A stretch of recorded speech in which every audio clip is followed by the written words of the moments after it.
সুপ্রিয় আমার প্রিয় শিক্ষার্থীরা, আজকের অনলাইন ক্লাসে সকলকে সুস্বাগত জানাচ্ছি। আজকে যে টপিক নিয়ে আলোচনা করব, এইচএসসি হাইড্রোম্যাথমেটিক্স সেকেন্ড পেপার চ্যাপ্টার 6 এর অর্থাৎ কণিকের অধ্যায়। এবং কণিকের অধ্যায় যে তিনটে অংশে ভাগ, এ বি সি। এতে হচ্ছে আমাদের আছে পরাবৃত্ত, বিতে হচ্ছে আমাদের উপবৃত্ত, লাস্টে হচ্ছে অতিবৃত্ত সি।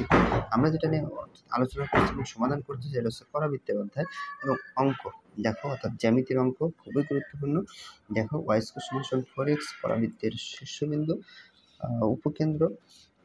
উপকেন্দ্রিক লম্বের দৈর্ঘ্য ও নিয়ামকের সমীকরণ নির্ণয় করবো। আমরা কীভাবে নির্ণয় করি? দেখো, খুব সহজ এবং অর্থাৎ সংক্ষিপ্তভাবে। যাদের অর্থাৎ হাইম্যাথ এসএসসি লেভেলে নেই তাদের জন্য খুবই অর্থাৎ উপকার, এবং অর্থাৎ বুঝতেও তাদের জন্য কোনো সমস্যা নেই। তারা কোনো প্রকার অর্থাৎ টেনশন করবে না যে আমাদের হাইম্যাথ ছিল কিনা, অর্থাৎ ছিল না তাতেও যে আমরা অর্থাৎ অনুভব করছি কঠিন, এটা কোনোভাবেই সম্ভব নয়। এবং জ্যামিতি অংশ যে প্রত্যেক শিক্ষার্থীরা কিন্তু অনুভব করে জ্যামিতি কঠিন, তো এখানে চিত্র কি আদৌ কি লাগবে কি লাগবে না, একটু বাস্তব একটু দেখি। আর এই অঙ্কগুলো আমাদের কিন্তু যে কোনো অ্যাডমিশন পরীক্ষা আমাদের থাকে, এবং এমনকি যে কোনো যখন আমাদের পরীক্ষা হবে, কলেজ পরীক্ষা এবং স্কুল অ্যান্ড কলেজের যে পরীক্ষাগুলো হবে সেগুলো কিন্তু আমাদের লাগবে, এক কথায় কলেজের পরীক্ষা আর কি। দেখো, মূলত অঙ্কটা আমাদের ছিল ওয়াই স্কয়ার সমান 4x। আমাদের উদ্দেশ্য হচ্ছে, আগেই বলছি, ওয়াই স্কয়ার সমান 4x হয় এই টাইপ তৈরি করে নেবো, না হলে এক্স স্কয়ার সমান 4ay তৈরি করবো। কারণ এই দুইটা আমরা পরিচিত ওয়ার্ড, এই দুইটা যদি আমরা কোথাও আমাদের দেখে থাকি এই দুইটা জিনিস, তাহলে আমরা সাথে সাথে গেস করতে পারি কি বলতো, এটা আমার হচ্ছে পরাবৃত্ত, যেটাকে বলে প্যারাবোলা, তাই না? তাহলে এটা আমাদের পরাবৃত্তি। এখন ওয়াই স্কয়ার সমান 4x, এটা পরাবৃত্তির আমাদের সমীকরণ, তাই না? কি সমীকরণ? পরাবৃত্তির সমীকরণ। এখন কথা হচ্ছে আমাদের ওয়াই স্কয়ার সমান 4x, বন্ধুরা 4x আছে, ইয়ে তো নেই, উড়ে গেছে নাকি? না, ইয়ে তৈরি করে নিতে হবে। তাহলে আবার বলছি, আমাদের এরকম যদি তৈরি করা না থাকে আমরা তৈরি করবো, এর জন্য যে করণীয় বা কর্তব্য আমরা করবো। দেখো, তাহলে বা লিখলাম, দেখো ওয়াই স্কয়ার লিখলাম, দেখো ওয়াই স্কয়ার কি আছে না, ওকে করা, সমান চিহ্ন দিলাম, এই 4 লিখলাম। বন্ধুরা এখানে আমাদের কি লাগবে? এখানে আমাদের এরকম 1 দিয়ে এক্স লেখো। দেখো তো, এবার গুণ করো তো, একই কথা, 4 একে 4, এক্স বসে গেল, দেখো ওয়াই স্কয়ার বসে গেল, সমান চিহ্ন বসে গেল, এক্স বসে গেল, 4 একে 4 গুণ করলে একই জিনিস। এখন কথা হলো, স্যার আপনি 4 এর পরিবর্তে অন্য কিছু গুণ করতে পারতাম না? হ্যাঁ, 4 দিয়ে যদি আমি 2 কে গুণ করি, 4 2 8। আমার 4 উদ্দেশ্য হলো কি বানাতে হবে, 4 ঠিক থাকবে এবং মাঝখানে এমন একটা কিছু নিয়ে আসবো যে এর মান আমাদের এটা মিলবে, একমাত্র 1 ছাড়া মিলে না। এখন দেখো, ওয়াই স্কয়ার সমান যদি আমি লিখি সূত্র 4ax, তুলনা করে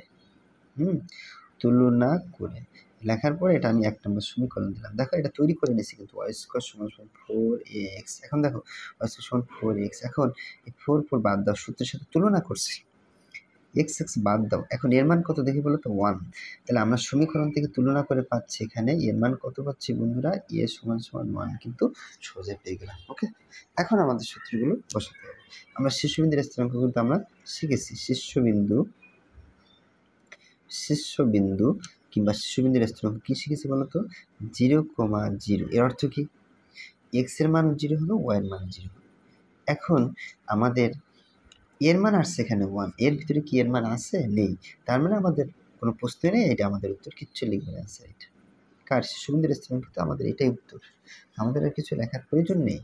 ওকে, যদি কখনো এর মান এখানে আসতো তাহলে আমরা একটু ব্যবহার করতাম। ওকে, এরপরে বলছি আমাদের প্রশ্ন তোমরা করতে পারো, স্যার এখানে ওয়াই স্কয়ার আছে, সূত্র ওয়াই স্কয়ার সমান 4x আর এক্স স্কয়ার সমান 4ay, এই দুইটার ক্ষেত্রে শীর্ষবিন্দুর এক, স্থিরাঙ্ক সূত্র একটাই বন্ধুরা, সেটা হচ্ছে এইটা, এর জন্য কোনো পরিবর্তন নেই। এবার আমরা যাব উপকেন্দ্র, অর্থাৎ যেটাকে বলে উপকেন্দ্রের স্থিরাঙ্ক। ওকে, আমরা যখন ওয়াই স্কয়ার সমান 4x এই সূত্র ছিল, এটা না, এটা বাদ, এই সমীকরণে ছিল, তখন আমরা সূত্র কি বলছিলাম বলতো, উপকেন্দ্রের স্থিরাঙ্ক কি বলছিলাম, হবে হচ্ছে a,0। কি বলছিলাম a,0। আবার বলছি, উপকেন্দ্রের স্থিরাঙ্ক সূত্র যদি ওয়াই স্কয়ার সমান 4x কোথাও থাকে, হয় এখানে এটা থাকবে না এটাতে আসবে, যে কোনো একটা, কারণ এটা আমাদের পরবর্তী সমীকরণ, এটা ছাড়া আপাতত নেই। তাহলে হয় এটা আসবে না এটা। এখন এটা যখন আসছে তখন আমাদের ওয়াই স্কয়ার সমান যখন 4x, তখন আমাদের উপকেন্দ্রের স্থিরাঙ্ক সূত্র কি, a,0। আমরা কি লিখছিলাম বলতো, a,0 লিখছিলাম। এখন এর মান কিন্তু আমরা পেয়েছি কত বন্ধুরা, 1। তাহলে এর পরিবর্তে লেখো 1, আর 0 তো 0ই বসে গেল, এতে পরিবর্তনে এটা আরেকটা অ্যান্সার। মানে আমাদের এখানে 4 টি উত্তর বের করতে বলছে বন্ধুরা, আমরা 2 টাই বের করতে পারছি কেবল। এরপর আমরা যেটা বের করব তার নাম হচ্ছে উপকেন্দ্রিক লম্বের দৈর্ঘ্য। উপকেন্দ্রিক অঙ্কটা দেখে কিন্তু আমাদের মনে হচ্ছিল অনেক বড় হবে বা ইত্যাদি ইত্যাদি বা অনেক কিছু, হ্যাঁ। বাস্তবে আমরা প্র্যাকটিক্যালি যে কোনো কাজে আমরা না হইলে আমরা কিন্তু বুঝি না আসলে কি হচ্ছে। উপকেন্দ্রিক লম্বের দৈর্ঘ্য মূলত আমাদের এই সমীকরণ দুইটা বা সূত্র থেকে y² সমান 4x আর x² সমান 4y, এর থেকে মূলত উপকেন্দ্রিক লম্বের দৈর্ঘ্য সূত্র আবার একই, নাম কি বলতো? 4 এই 4 লিখলাম বন্ধুরা, এর মান কত পেয়েছি? 1, এর পরিবর্তে লেখো 1, এই 4 একটি 4 বন্ধুরা। মর চিহ্ন কি কাজ করে? যেটাকে বলে মূল্যায়ন চিহ্ন বা পরমাণু চিহ্ন, শুধুমাত্র মাইনাস থাকলে প্লাস হয়, এর কোনো পরিবর্তন নেই, কারণ এখানে 4 এর সামনে কিন্তু মাইনাস নেই। প্লাস হলে যে মাইনাস হবে তা না, শুধু মাইনাস হলে প্লাস হয়, এটা অ্যান্সার। আরেকটা উত্তর। এরপর আমরা যেটা যাব সেটা হচ্ছে আমাদের নিয়ামকের সমীকরণ। নিয়ামকের সমীকরণ। তাহলে নিয়ামকের সমীকরণ কিন্তু আমাদের ব্রেনে রাখতে হবে। এই যে টেকনিক তোমাদের বলছিলাম y² সমান 4x, এই টাইপের y² যদি থাকে তাহলে y আসছে, তাহলে উল্টো যাবো, x y হলে কি হবে? x উল্টা। তাহলে আমরা কি লিখবো এখানে? সূত্র বলছিলাম x সমান সমান -1। বন্ধুরা এটা সূত্র, কিন্তু মাঝে মাঝে টেকনিক কথা নিয়ে আসতেছে যাতে আমাদের ব্রেনটা থাকে। তাই বলে সূত্র থেকে টেকনিকের পার উৎপন্ন করার চেষ্টা করবে না। সূত্র যেমন অনেকগুলো হয়ে গেলে মনে থাকে না, টেকনিক যদি অনেকগুলো হয় তাও কিন্তু মাথায় রাখা সম্ভব না। কম পরিমাণ টেকনিক নেবে, ব্রেনটা অ্যাকসেপ্ট করবে।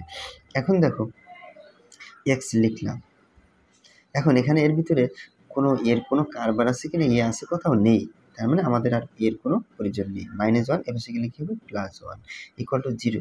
তাহলে অতএব আমরা যেটা লিখবো x + 1 = 0। বন্ধুরা এরপর আর কিছু করা যায় না এখানে, তার মানে এটা একটা উত্তর। তাহলে দেখো কত সুন্দরভাবে আমাদের যে এখানে বলছে যে উপকেন্দ্রের স্থিরাঙ্ক বের করো, আবার শীর্ষবিন্দু বের করো, উপকেন্দ্রিক লম্বের দৈর্ঘ্য বের করো, নিয়ামক সমীকরণ বের করো, আমাদের 4টি উত্তর বের করতে বলছে। আমরা মুহূর্তের ভিতরে আমরা করতে পারছি, জাস্ট টেকনিকের সূত্র আমরা জেনে কিভাবে সম্ভব। দেখো এটা একটা আবার আমাদের কিন্তু জ্যামিতির অঙ্ক, আমাদের মনে হতে পারে অনেক কঠিন, কিন্তু বোর্ড পরীক্ষা আমাদের অ্যাভেলেবল থাকে 100%। হ্যাঁ, তাহলে এই একেবারে দেখো একেবারে কঠিন জিনিস এইভাবে স্টেপ টাইপ আকৃতির পরপর কিন্তু এখানেই, অর্থাৎ এই চ্যানেলে ঢোকানো আছে। আরেকটা তোমাদের লিঙ্ক দিতে হবে, অন্য আমার আরও কয়েকটা আছে সেই চ্যানেল, অর্থাৎ ওখানেও দেওয়া আছে, সুন্দর করে দেওয়া, তোমরা চাইলে ওখান থেকে দেখে নিতে পারো, কোনো সমস্যা না। তোমাদের রিকোয়েস্ট, অর্থাৎ যদি তোমাদের মনে হয় এরকম সুন্দরভাবে তোমাদের প্রয়োজন বা কোনো কিছু তোমরা দেখে নিবে এবং হ্যান্ডআউট করে নিবে, তোমাদের কাছে রিকোয়েস্ট থাকবে। বন্ধুরা, অর্থাৎ ভিডিওটি যদি বিন্দুমাত্র তোমাদের উপকার আসে, কাজে লেগে থাকে, লাইক কমেন্ট শেয়ার করতে ভুলবে না, সাবস্ক্রাইব করতে ভুলবে না। ধন্যবাদ সকলকে।